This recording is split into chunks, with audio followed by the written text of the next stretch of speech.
because other interns should also be getting the same amount. So we can only give them 70.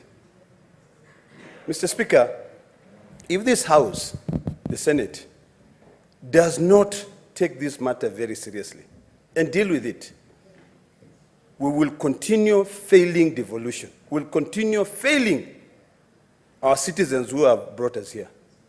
Mr. Speaker, when we were passing health-related bills, I remember telling my chair in the committees that this is all about the Benjamins. This is all about money. That's why we are rushing. You know, we are rushing to pass these bills. We read them, they are brought here, and we literally pass them even before the committee considers them. You know, we need to start thinking seriously. And I want to echo the words of my brother, Senator Sifuna, when he says that governments come and go, you know, but institutions should remain forever. This institution as a Senate has got to remain, and it has got to take a futuristic position in terms of defending the rights of our people. If we cannot defend the rights of our people to be able to really fight for devolution, then what are we going to be doing here? I think, Mr. Speaker, it's about time that we now ask ourselves, what does devolution mean in Kenya? Because in other countries, when it is devolution, it is fully devolved. It is devolution. We keep on saying forms follows functions, but yet it doesn't. So I think now, I keep on saying, and I want to repeat this thing, that what the doctors are asking for is very basic. It's what has been agreed upon. The doctors are simply saying, give us our 15,000 shillings, which was you were supposed to give us.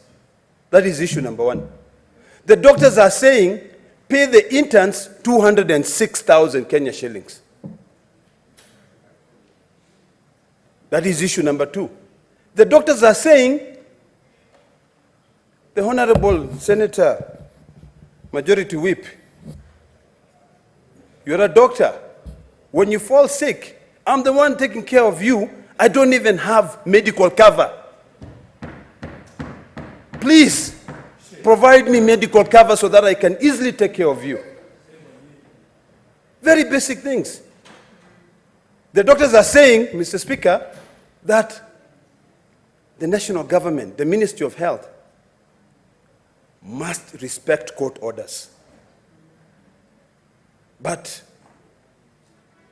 when we have meetings, they say we have agreed on 15 or 13 matters, we have not agreed on 2 matters. The 2 matters that you've not agreed are the ones that you are mandated by the court for you to be able to agree. So, Mr. Speaker, I'm going to ask simple questions, and these are questions that we must all ponder. Do we feel great when our people are dying in hospitals? Mr. Speaker, I can say 80% of all the hospitals in this country are closed now. People go and they lose their patients. Small things which could be resolved just because of this argument saying that an intern is not a doctor. The training that an intern gets is different. A doctor gets is different from any other interns. Completely. So, Mr. Speaker, if we don't know, let's say we don't know, and agree to be told. And this is the biggest problem of having someone leading that docket. And she has got no clue about what doctors go through. Incompetence of the highest order, Mr. Speaker. Mr. Speaker, this is a matter which should pain all of us. We are here to defend the interest of our people. We shouldn't defend any individual interest. We defend the interest of the collective, all the Kenyans, because the truth of the matter, Mr. Speaker, is that right now, the people who are in the Ministry of Health have become overnight billionaires. Why? Because there's a lot of money in the Ministry of Health. When you are controlling a budget of 141 billion shillings, you're equivalent to about 30 governors. So you'll stand there and you say, no, you can easily say whatever you want to say, because you don't give a hoot in hell about the life of Kenyans. So, Mr. Speaker, I would request you. Honorable Kina, if you are dissatisfied with the conduct of the CS in charge of health, you know exactly what to do. You bring a motion and you prosecute it. Proceed. Mr. Speaker, I'm guided. And it is not that we haven't pondered on that. No, we keep on saying, let them deal with the first one they're dealing with the fake fertilizers. Then now we'll come back and deal with the other ones to save humans' life. You know, seriously, Mr. Speaker. You know, when you sit there, Mr. Speaker, the people of Kilifi are also saying, oh, and the people of Kenya are saying, now we elevated our speaker from a person from Kilifi to the country. Can we one day, Mr. Speaker, suspend the sitting of this House and we all march to the Ministry of Health? Or can we use the power that we have? Because senators, you have a lot of powers. Let me tell you. The power on the division of revenue, if you just say no, people will listen. But sometimes you forget the powers that you have. You know, I don't know whether you go and drink tea in other houses which their budget is increasing to 2 billion. Mr. Speaker, you know, sometimes we see things, and it's good for us to say them here. Because this is where the truth has got no shades of gray.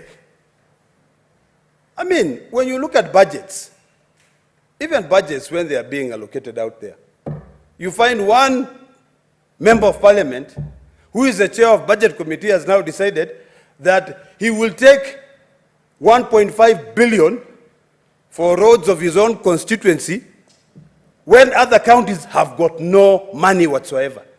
So you're saying that we have got no money, we've got no money. Then where is equity? We keep on saying, like some of us here, when we stand here, Mr. Speaker, we were trying to rely on the equalization fund because of the,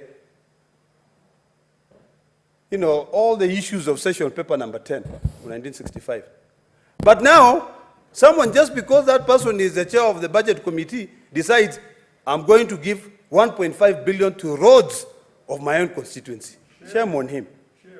That's ridiculous, Mr. Speaker. And that is why you're saying we are missing the point here. We need now to realign our own existing resources. Instead of us rushing to World Bank to collect, yesterday I saw governors and the president going in to collect 344 million from the World Bank. And all you're doing is that you're causing problems for the future generations. Why can't we learn to then realign our existing resources? If it is true we do not have money to pay doctors, then we should not have 1.5 billion to put roads, to maintain roads. And if you follow closely, Mr. Speaker, and I don't intend to put any improper motive on our colleagues, you'll find that even contracts, Thank you, Mr. Speaker. Senator Hillary Wakili.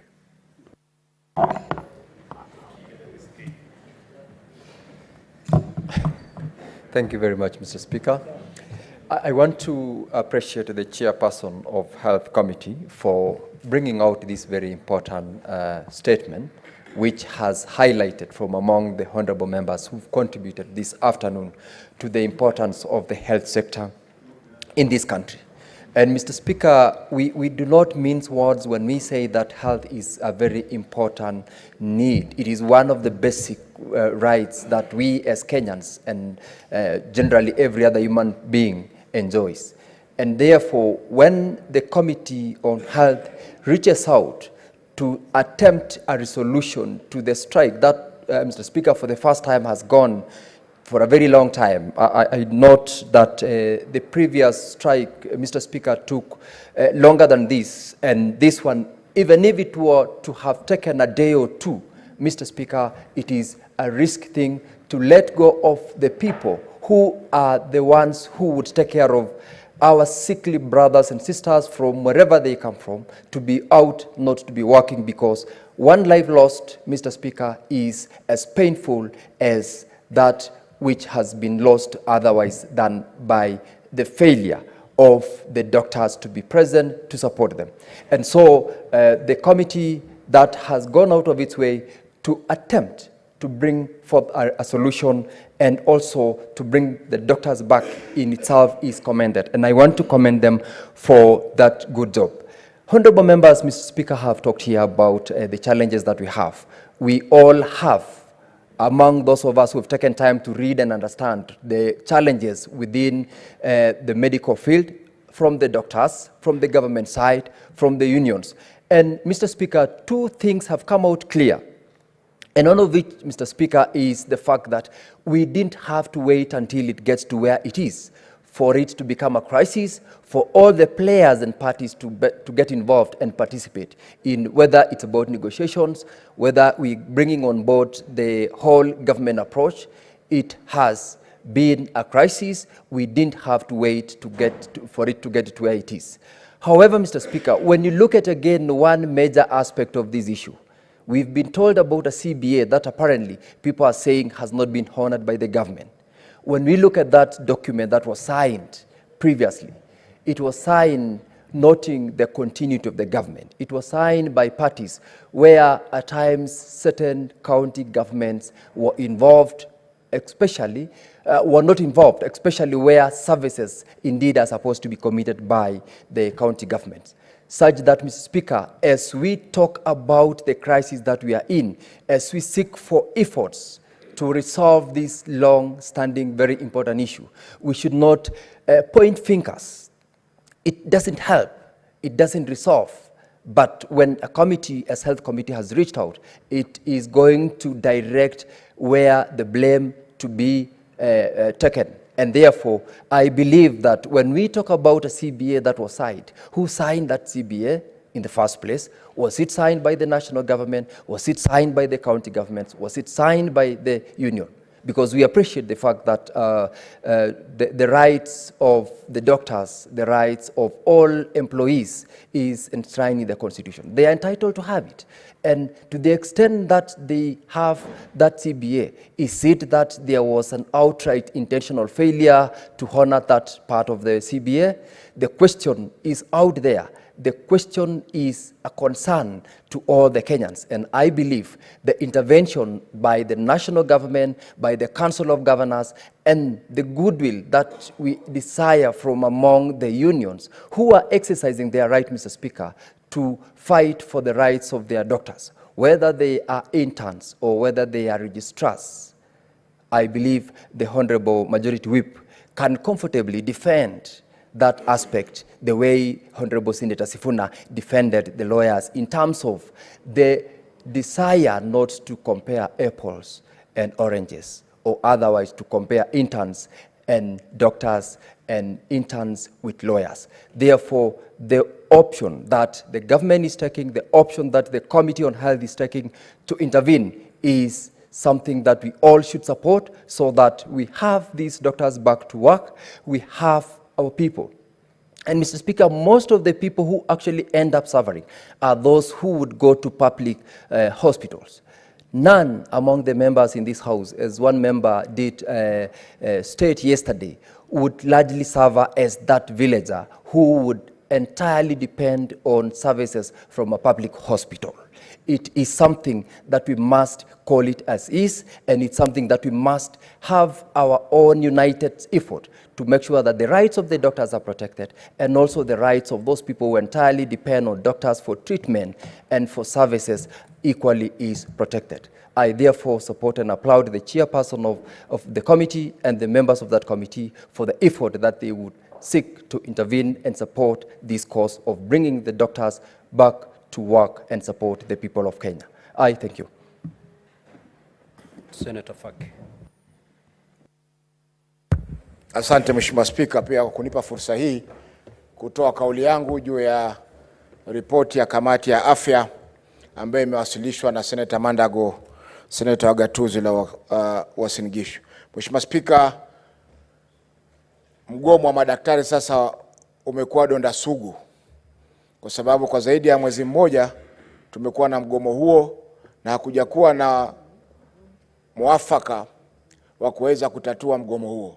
Mheshimiwa Spika, tukiangalia sehemu nyingi wananchi wanapata shida, hususan wakati wa sasa ambapo kumeingia mafuriko na mkurupuko wa magonjwa kadhaa yanayosababishwa na maji.